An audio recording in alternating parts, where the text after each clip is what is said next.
Hi, good morning, everybody. My name is Romy Jurado. I'm an attorney here at Jurado & Associates. We're a law firm in Miami. We practice in different areas of law. We do real estate law, probate, immigration, litigation, trademarks, copyrights, state planning, and I think I mentioned everything. Today's class, I'm going to talk about immigration, dealing with real estate, and how you can use investment visas together with real estate to obtain an immigration benefit. I'm going to go ahead and share my screen with everybody. And if you have any questions, by all means, please put them in the chat or in the Q&A so that I may answer them during my presentation. I like to make my presentation short and sweet because I know we're all busy. So if you have any further questions after that I don't get to during my presentation, please feel free to contact me via email. You can call me, email me, and I'll be glad to answer any and all of your questions. Give me just 1 second. So there we are. That's me. That's our firm. Again, we do business law, real estate, immigration, litigation, and probate. And we're here to help you with any and all of your legal questions. The 3 visas that I'm going to focus on today are the L1 visa, the E2 visa, and the EB5 visas. These are the ones that are known as investment visas, and these are the ones that work with real estate. So how do they work with real estate? Well, let me start by saying that even though nowadays we can do business, as you guys know, anywhere with the need of just a computer and a phone, because it's investment visas and because it's immigration, they want us to have actual workspace. So whether it's an office, a warehouse, they want to see actual workspace. And because of that, you're going to have to help your client obtain workspace as realtors. So you're going to have to either lease a commercial space or buy a commercial space. And that is something where you can help them with. Also, they're going to need a place to live. A lot of times they come in and they rent something short term while they go through the process of applying for the visa. And then as soon as they get the visa approved, they go ahead and buy the property. Whether it's an apartment, a house, they go ahead and buy the property. Lastly, they could also buy and sell real estate. So the business can be real estate. And I'll be talking about specific examples as I go into the different visas. For example, one of our clients applied for an E2 visa and he bought a shopping center and his business was managing the shopping center. Another of our clients bought a commercial building and his business was managing the offices within the commercial building. Another one of our clients he bought I think it was 8 apartments and his business was managing the apartments through Airbnb for his business. That was his business, managing the apartments through Airbnb, and he obtained a visa that way. So the business can be real estate. Another one of our clients bought a plot of land and his business was developing that plot of land. He hired a contractor, he hired people to develop the land, then he actually developed the land, he sold property within the land, so he hired people to sell the property. So it was a whole ordeal and he was able to obtain residency through that. So that's another thing. Lastly, you guys as realtors can help clients buy existing businesses. Any business can do, depending on what the client intends. Sometimes they want a visa just to be here 5 years. Sometimes the client wants a visa to become a permanent resident and a citizen. So depending on the type of visa that they want, or if they want permanent residency, that is the type of business that we're going to find for the client. But again, you can help them find that business. So in all those things, I love working with realtors because you're involved in all those things and we can work together hand in hand, help the client out. Find the commercial space that they're going to work in, and I can, of course, review the lease and help you negotiate it, or to find the place that they're going to live and do the closing. We can work there too. Or whether the business is in real estate, we can help you structure it, do the closings, review the contracts. Or lastly, if it's to buy a business, we can do the legal due diligence, do the contracts, do the closing, all of that. So in all those things, we work together with realtors to help the client navigate this world, which is to do business in the United States. While all of our clients have done business outside of the United States, it's a whole different animal to do business within the United States for a foreigner. So this is where you guys are very valuable, and our work is also very valuable because we give the client peace of mind, and we love working together in teams. Okay, so the first visa that I really enjoy and I find really useful, it's called the L1 visa. The L1 visa allows a foreign company, okay, so that's the first requirement. We need to have a foreign company to send an executive. So who's an executive? An executive is somebody that oversees other professionals, okay, to the United States to establish a subsidiary of that company.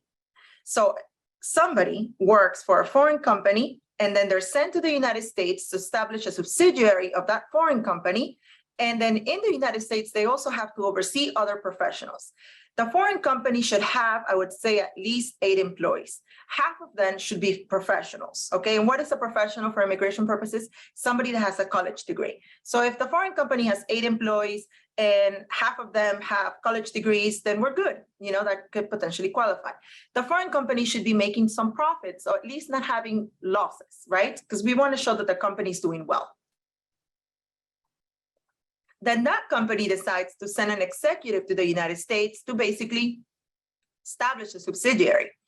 In the United States, the company doesn't have to do the same thing that the foreign company did. For example, abroad, the foreign company could have been a law firm, and in the United States, the company can be managing real estate. Abroad, the company could have been a factory, and in the United States, the company could be, you know, could be a restaurant, could be a shoe store, could be a clothing store, could be anything really. It does not have to be the same in the same industry. It just has to be a subsidiary. So the way that we establish that is by showing that the foreign company owns at least 60% of the US company, or that the foreign company owns 100% of the US company, or that the foreign company has the same owners and in the same percentage of ownership as the US company. If we're able to show that and show the relationship, then we'll qualify already. And now we're able to send the executive to the United States. That executive or manager, we could also send a manager or somebody with specialized knowledge, should have worked for 1 year out of the past 3 years in the foreign company. It doesn't matter whether they're the owner or not of the foreign company. They could be, but it's not a requirement. The requirement is that they work for 1 year out of the past 3 years on payroll. Now, a lot of times my clients tell me, well, Romy, I have worked for my company, but I've never been on payroll. I've just been receiving distributions as an owner. What can I do? So then I speak to their accountant and I say, well, just as here in the United States, you can reclassify your income, some of it as payroll and some of it as distributions. I'm sure you can do the same in your country. Please do that and show me some payroll. And then they do. I just need 1 year of payroll. And now they qualify for an L1 visa. So now they're able to come in on an L1 visa to the United States. It's called an intercompany transferee. Because we're able to show the qualifying relationship, we're able to show that they have worked for 1 year out of the past 3 years in a foreign company in either an executive. An executive is somebody that oversees other professionals. A manager, it's somebody that manages a particular special function, such as a marketing function, sales function of sort. Or an employee with specialized knowledge. Employee with specialized knowledge is somebody that knows something so well about the company that you need them in the United States if you're running the same type of company. But if you're not, then you wouldn't use that particular scenario. Then in the United States, for this company to be able to bring this executive, we have to show that you have adequate, sufficient physical premises. So you need office space, right? You do need that if you want to bring this executive. You also have to show that you're going to employ this person as an executive. And the way that you show that is by having employees in the United States. I recommend a minimum of 8 employees and half of them with professional degrees.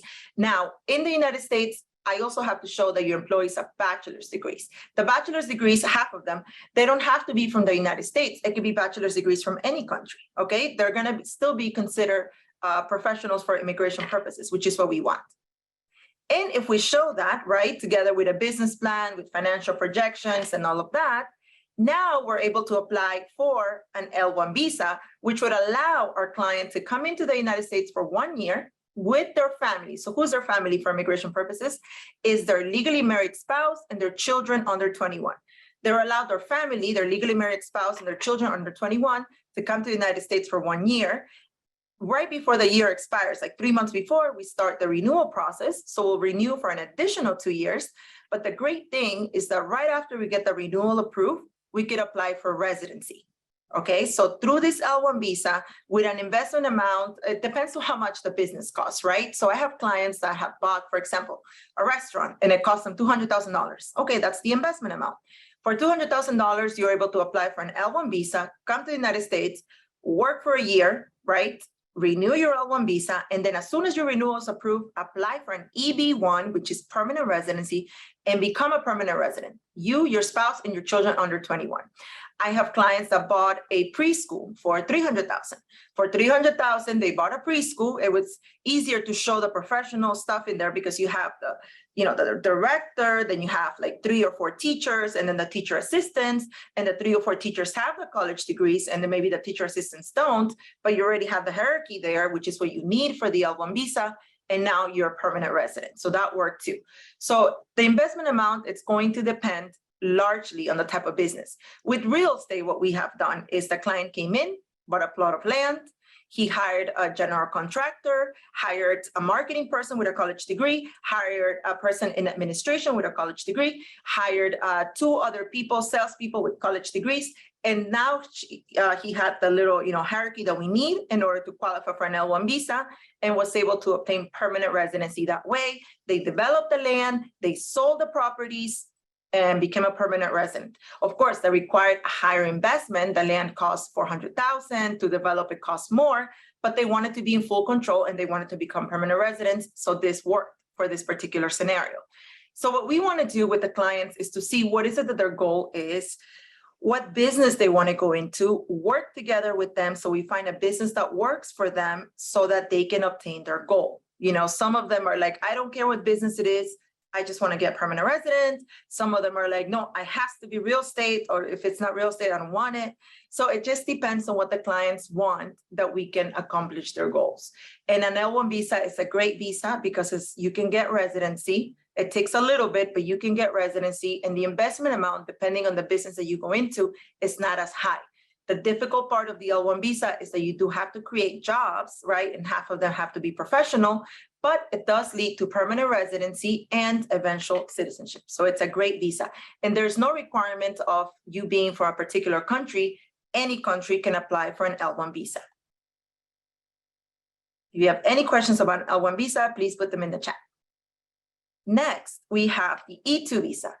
The E2 visa is a non-immigrant visa that allows citizens of certain countries. So this one, you have to be of a certain country that has a treaty with the United States, a navigational treaty, to be able to come to the United States to either buy an existing business or start a business from scratch and be able to obtain a visa to live in the United States and direct that business.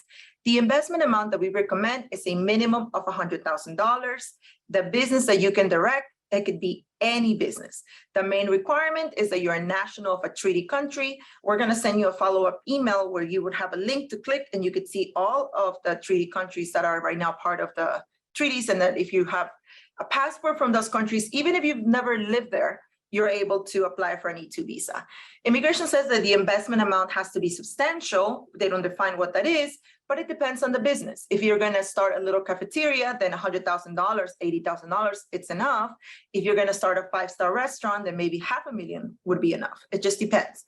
The foreigner has to own at least 50% of the business and has to direct the business. In my particular opinion, I like to do at least 51%. Who owns the other 49%? It really doesn't matter. Anybody can own it, but at least 51% is what we recommend. Yes, you could also do 50-50. We've also done with businesses, you can do 2 foreigners with 2 separate, set of families, each owning 50-50 as long as they're from the same country. So you can do that too. You can do 2 foreigners, 2 foreign families, each investor owning 50-50 from the same country in the same business, and they each get their E2 visas for themselves and for their family. So if you have, let's say, I'm Peruvian, right? So let's say Peru does not have a treaty with the United States, sadly, but Colombia does. So if we have a family of 4 people, husband, wife, kids, but only the wife has Colombian nationality, well, guess what? The wife will be the investor and all of the family will be included in that visa. So even though they don't have Colombian nationality, they will be included and they will get the E2 visa as well. So that's the great thing about the E2 visa. They don't require that all the family has the treaty country nationality. As long as the investor that applies, whether it be the husband and the wife has it, it's going to include all the family. For immigration purposes, always family is husband, wife, legally married, and children under 21, always. And the investor has to own at least 50%. It could be an existing business and they come in and buy 50% and they direct the business, or they can start one from scratch. We've done a lot of real estate for E2 visa. We've done buying 8 properties and managing them. We've done buying a building and managing them. We've done buying shopping centers and managing them. We've done buying properties, flipping them. We've done buying properties and buying plots of land, construction on them. Anything and everything on real estate, we have done. With E2 visa, it's very practical. You can do it a lot. So if you have clients that tell you, I want to get an investment visa, but I have to do with real estate, E2 visa is the way to go. Assuming they have a treaty country, they're going to be able to do it. So the substantial amount, again, it depends on the business. So if they're going to go with real estate, probably the substantial amount is going to be a little higher. Again, it depends, right? Because it depends where they buy. If they want to buy apartments in Miami, then they're probably going to spend a lot more. But if they buy 8 apartments, I don't know, in North Florida, it's probably going to be cheaper, and they're going to be able to do like a management company.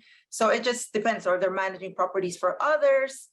You know, that all has to be taken into account. The investment has to be the investor's money, right? So it cannot be, it could be a loan, but it cannot be secured on the business. So how do we do this? So I have done E2 visas where the money was not the investor's money, but it was a loan, but it was given to the person. So it was not secured on the business. So no, you cannot get a loan from the bank and buy the property. It won't work for an E2 visa, but you can get a loan from the bank secured on your personal assets or other assets, not in the business, and then you can use it for an E2 visa. Or your mom, your dad, your uncle, can give you a loan on your personal capacity, and then you can use it for a visa. It can also be a gift. We do a lot of gifts. A lot of parents give their kids money in order for them to use it for an E2 visa, no problem. We'll do a gift affidavit, and then they can use that money for an E2 visa. So it could be a loan not secured in the business, or it could be a gift, as long as we do a gift affidavit and we show where the funds came from. For an E2 visa, it's very important that we show that the funds, where did it come from? So if it's your money, how did you get it? From your job? Did you sell property? Did you inherit it? Where did you get the money? If it's a gift, how did the people that are gifting you the money, where did they get it?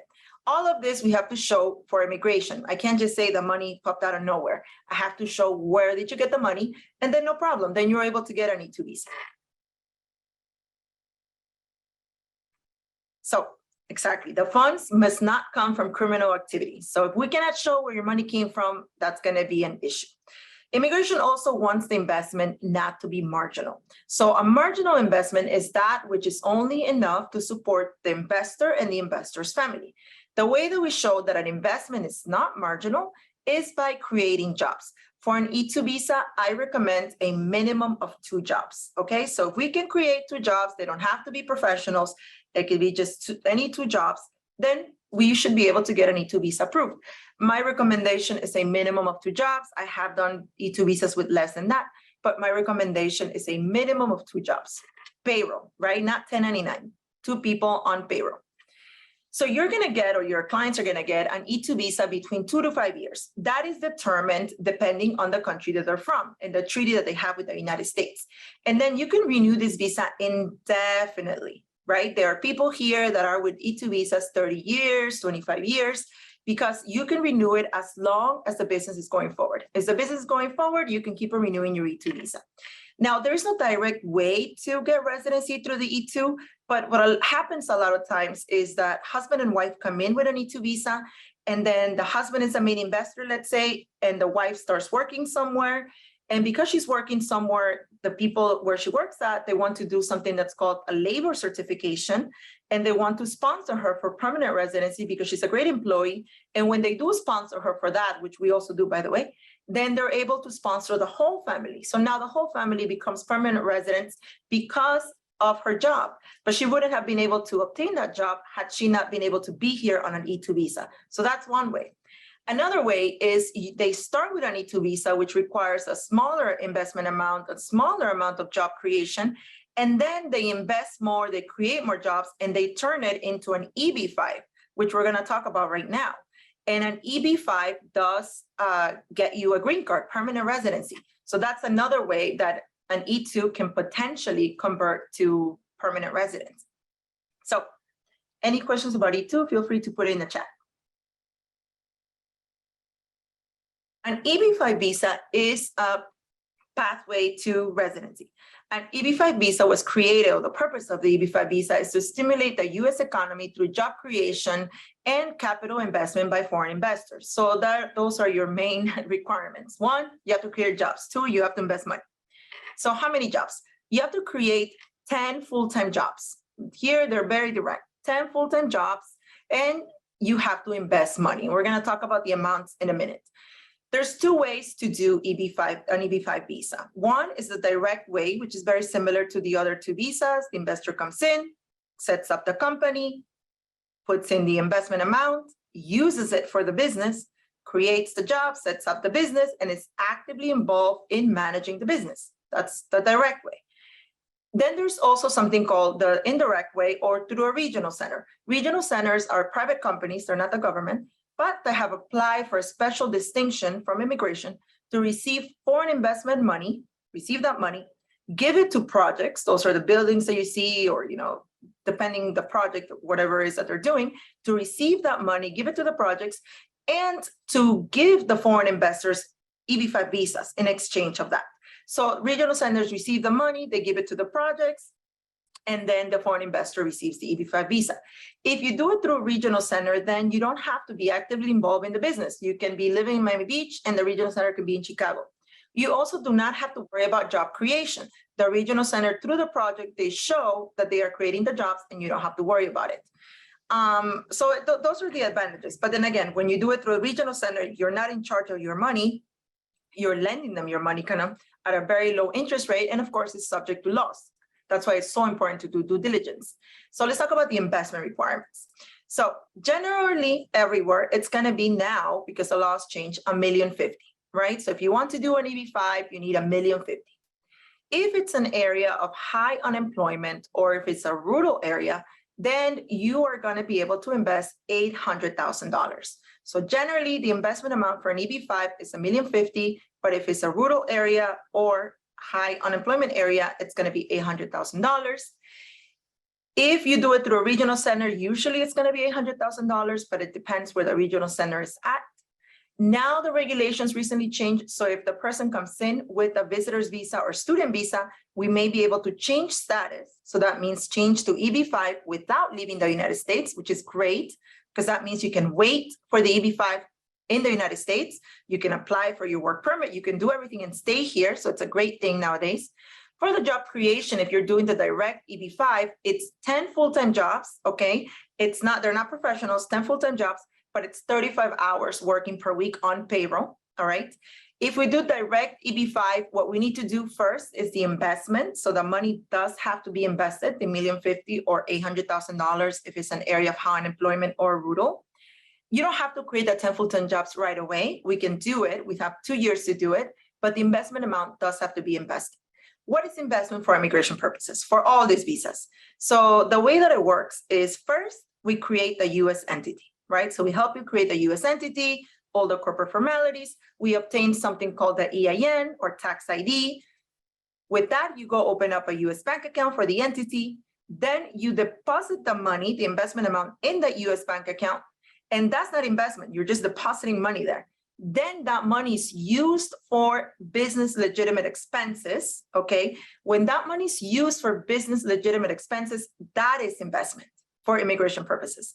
Now we can show money came in and it was used, and we have receipts, invoices, everything. That is investment for immigration purposes. So once that is done, that is when we can apply for the visa. It's not enough to just put the money in the bank account. That is not investment for immigration purposes because money is not at risk. It's in your bank account. When it's used, when you actually use it for the business, then money is at risk. Then that is called investment for immigration purposes. Once you've done that, we apply for the visa and then we just wait for the process to go forward. In the particular case of the EB-5, once you do that, we can apply, we'll get your work permit, everything going, and then we'll get something called conditional green card. So the conditional green card, it's gonna be good for 2 years. So we're going to have those 2 years to create those full-time jobs, those 10 full-time jobs. And once we create those 10 full-time jobs, we're going to remove those conditions right? We're going to file more paperwork to remove those conditions. So now you're going to get a green card that's permanent. You can close the business if you want. You're done. And then 3 years after that, you can apply for citizenship and you're good to go. So that is what I mean. So that is EB-5 in a nutshell. I don't see any questions yet. Investment visas, they're very practical. They work with real estate. We have been doing them for a very, very long time. So we're here to help. If you guys have any questions on that or in real estate or anything dealing with foreigners, by all means, feel free to reach out to me. I'm going to put my contact information here. And you also are going to get a follow-up email.